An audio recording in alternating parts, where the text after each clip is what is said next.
உறவுகளுக்கு வணக்கம். இன்றைய மதிய நேர பிரதான செய்திகள். முதலில் தலைப்புச் செய்திகள். ஜனாதிபதி அனுரவின் புத்தாண்டு வாழ்த்து செய்தி. நாட்டு மக்களுக்கு போலீசார் விடுத்த எச்சரிக்கை. துபாயில் இருந்து செயற்பட்ட போதைப்பொருள் மாஃபியாக்களுக்கு ஏற்பட போகும் ஆபத்து. ஆட்சி கவிழாது, சூழ்ச்சி பலிக்காது, எதிர்க்கட்சிகளுக்கு பிரதமர் ஹரணி கடும் எச்சரிக்கை. அதிவேக நெடுஞ்சாலைகளில் 3 நாட்களில் கிடைத்த கோடிக்கணக்கான வருவாய். இரவில் நடுவீதியில் அடாவடி காட்டிய வெளிநாட்டு பெண்ணுக்கு போலீசார் காட்டிய அதிரடி. புத்தாண்டு நாளில் வானிலை மாற்றம், இடியுடன் கூடிய மழை பெய்யும் வாய்ப்பு. தொடர்பான விரிவான செய்திகள். பிறந்துள்ள இந்த சிங்கள தமிழ் புத்தாண்டு அமைதியும் மகிழ்ச்சியும் நிறைந்த இனிய புத்தாண்டாக அமைய எனது மனப்பூர்வமான நல்வாழ்த்துக்களை தெரிவித்துக் கொள்கின்றேன் என்று புத்தாண்டு வாழ்த்து செய்தியில் ஜனாதிபதி அனுரகுமார திசாநாயக்க தெரிவித்துள்ளார்.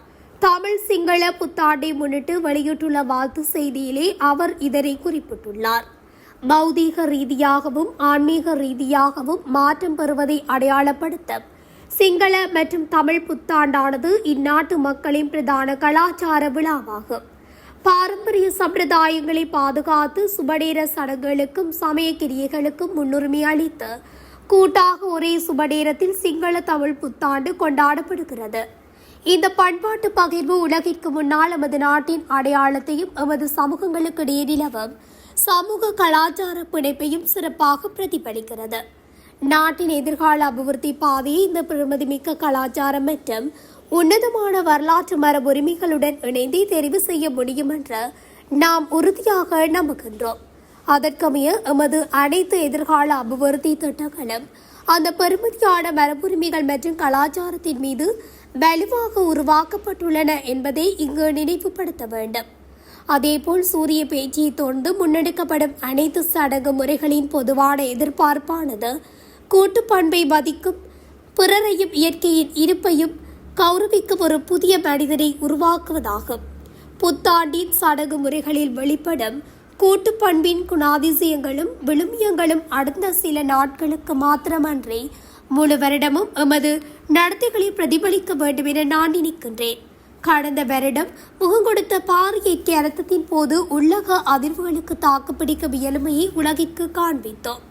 மத்திய கிழக்கு பிராந்தியத்தின் போச்சுள்ள நிலைமையில் ஏற்பட்டுள்ள வெளிப்புற சவால்களை வெற்றி கொள்வதற்கு தேவையான வேலை திட்டங்களை அரசாங்கம் தற்போது நடைமுறைப்படுத்தியுள்ளது. அடைந்த வெற்றிகளை மேலும் அர்த்தமுள்ளதாக்குவதோடு எழுந்துள்ள சவால்களுக்கு மத்தியில் தளராது முன்னேறி வளமான நாடு, அழகான வாழ்க்கை என்பதை அனைவருக்கும் உரித்தாக்குவதற்கு கைகோர்க்குமாறு அனைவருக்கும் அழைப்பு விடுப்பதோடு பிறந்துள்ள இந்த சிங்கள மற்றும் தமிழ் புத்தாண்டு அமைதியும் மகிழ்ச்சியும் நிறைந்த இனிய புத்தாண்டாக அமைய எனது மனப்பூர்வமான நல்வாழ்த்துக்களை தெரிவித்துக் கொள்கின்றேன் என்று ஜனாதிபதி குறிப்பிட்டுள்ளார். இந்நிலையில் எமது தமிழொலி ஊடக குழுமம் சார்பாகவும் அனைத்து தமிழ் சிங்கள மக்களுக்கும் இனிய புத்தாண்டு நல்வாழ்த்துக்களை தெரிவித்துக் கொள்கின்றோம். பண்டிகை காலத்தில் மதுபோதையில் வாகனம் செலுத்துவதையும் அவதானமற்ற முறையில் வாகனங்களை ஓட்டுவதையும் தவிர்க்குமாறு போலீசார் சாரதிகளுக்கு எச்சரிக்கை விடுத்துள்ளனர். வீதி விபத்துக்களை கட்டுப்படுத்தும் நோக்கில் நாடு தழுவிய ரீதியில் விசேட நடவடிக்கைகள் முன்னெடுக்கப்பட்டு வருகின்றன. 2026 ஆண்டின் முதல் 4 மாதங்களில் மாத்திரம் வீதி விபத்துகளினால் 713 பேர் உயிரிழந்துள்ளதாக தரவுகள் தெரிவிக்கின்றன. ஜனவரி 1ஆம் தேதி முதல் இதுவரையான காலப்பகுதியில் பதிவான இந்த விபத்துக்கள் பாரிய அச்சுறுத்தல் ஏற்படுத்தியுள்ளதாக போலீசார் சுட்டிக்காட்டியுள்ளனர். இந்த விபத்துக்களில் உயிரிழந்தவர்களில் 248 பேர் மோட்டார் சைக்கிள் ஓட்டுநர்கள் என போலீஸ் ஊடக பேச்சாளர் உதவி போலீஸ் அத்தியட்சகர் வுட்லர் தெரிவித்துள்ளார். பாதுகாப்பற்ற முறையில் மோட்டார் சைக்கிள்களை செலுத்துவதே இவ்வாறான அதிகப்படியான மரணங்களுக்கு காரணம் எனவும் அவர் குறிப்பிட்டுள்ளார். அதிகரித்து வரும் விபத்துக்களை கருத்தில் கொண்டு அதிவேக நெடுஞ்சாலைகள் உட்பட பிரதான வீதிகளில் போலீஸ் பாதுகாப்பும் சோதனைகளும் தீவிரப்படுத்தப்பட்டுள்ளன. மது போதையில் வாகனம் செலுத்துவோரை கண்டறிய விசேட பிரிவுகள் கடமையில் ஈடுபடுத்தப்பட்டுள்ளதாக போக்குவரத்து பிரிவு பிரதி போலீஸ் மாதிபர் சேனாதீர தெரிவித்துள்ளார்.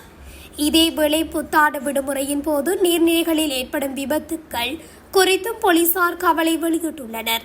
சுற்றுப்பயணங்களின் போது ஆறுகள், குளங்கள் மற்றும் கடற்கரைகளில் நீராடும் போது பொதுமக்கள் மிகுந்த அவதானத்துடன் செயற்பட வேண்டும் என்று போலீஸ் தலைமையகம் பொதுமக்களிடம் கோரிக்கை விடுத்துள்ளது. துபாயின் அரசின் புலனாய்வு அதிகாரிகளின் விசேட தேடுதல் நடவடிக்கைகளால் துபாயில் ஒளிந்திருக்கும் இலங்கையைச் சேர்ந்த போதைப்பொருள் மாஃபியாக்கள் தொடராக கைது செய்யப்படுவதாக துபாய் அரசாங்கம் இலங்கை போலீசிடம் தெரிவித்துள்ளது. துபாயில் இலங்கையின் பிரபல போதைப்பொருள் கடத்தல்காரர்கள் சுதந்திரமாக வாழ்ந்து வந்தனர். அங்கு அவர்களுக்கு எந்தவித தடையும் இருக்கவில்லை.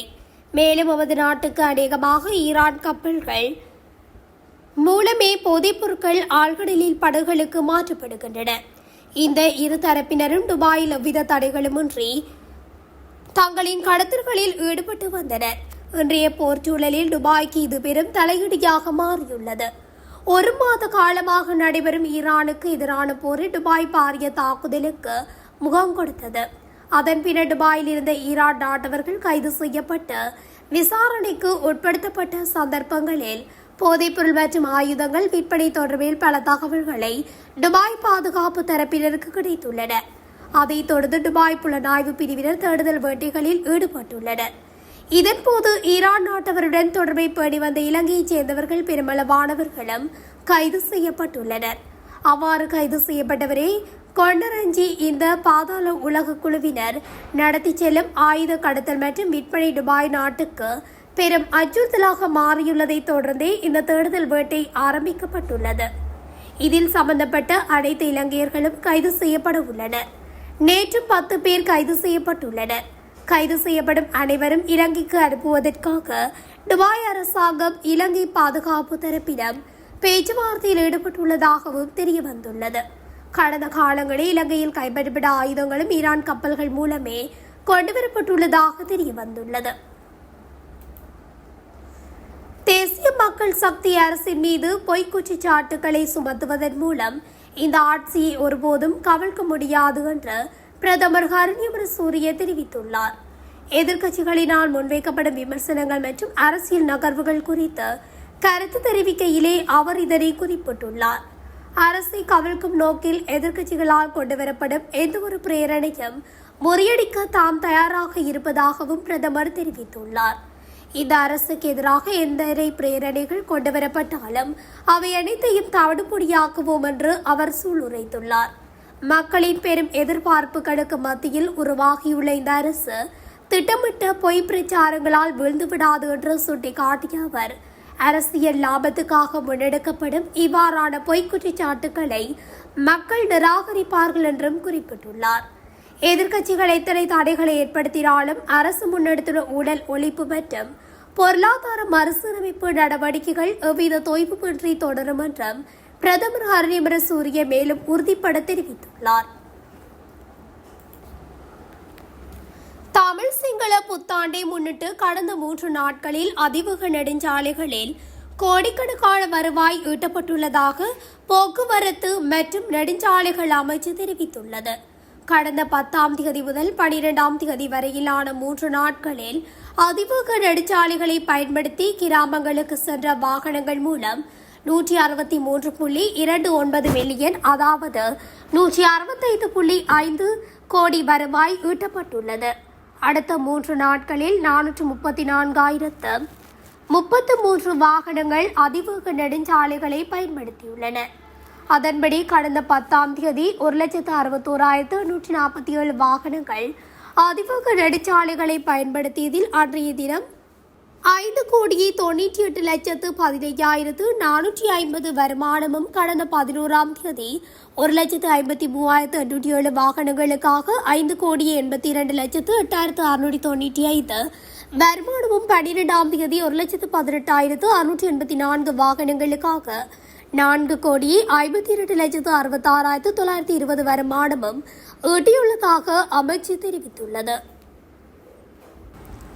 கல்கிசையில் அமைந்துள்ள உணவகம் ஒன்றுக்கு முன்பாக கடந்த 12ஆம் தேதி இரவு இடம்பெற்ற மோதல் சம்பவம் தொடர்பில் கைது செய்யப்பட்ட உக்ரைன் நாட்டு பெண் ஒருவர் விளக்கமறியலில் வைக்கப்பட்டுள்ளதாக போலீஸ் ஊடக பேச்சாளர் தெரிவித்துள்ளார்.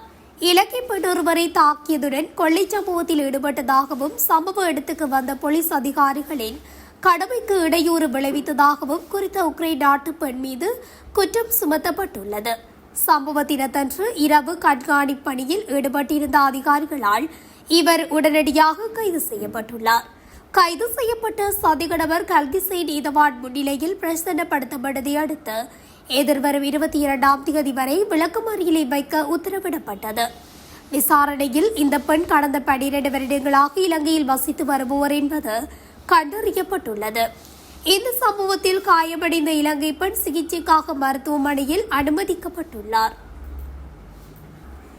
இலங்கையில் இன்று தமிழ் மற்றும் சிங்கள புத்தாண்டு கொண்டாடப்பட்டு வரும் நிலையில் பிற்பகல் 1 மணிக்கு பின்னர் நாட்டின் பல பகுதிகளில் இடியுடன் கூடிய மழை பெய்யும் என்று வளிமண்டலவியல் திணைக்களம் எச்சரிக்கை விடுத்துள்ளது.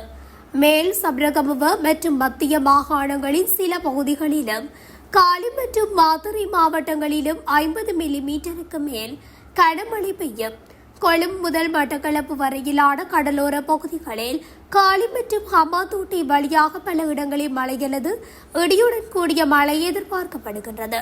இடியுடன் கூடிய மழையின் போது ஏற்படக்கூடிய பாதிப்புகளை குறைக்க தேவையான முன்னெச்சரிக்கை நடவடிக்கைகளை மேற்கொள்ளுமாறு பொதுமக்கள் அறிவுறுத்தப்பட்டுள்ளனர். இத்துடன் தமிழொலியின் இன்றைய மதிய நேர பிரதான செய்திகள் நிறைவடைகின்றன. தொடர்ச்சியாக செய்திகளை அறிந்து கொள்ள தமிழொலி ஊடகத்துடன் இணைந்திருங்கள்.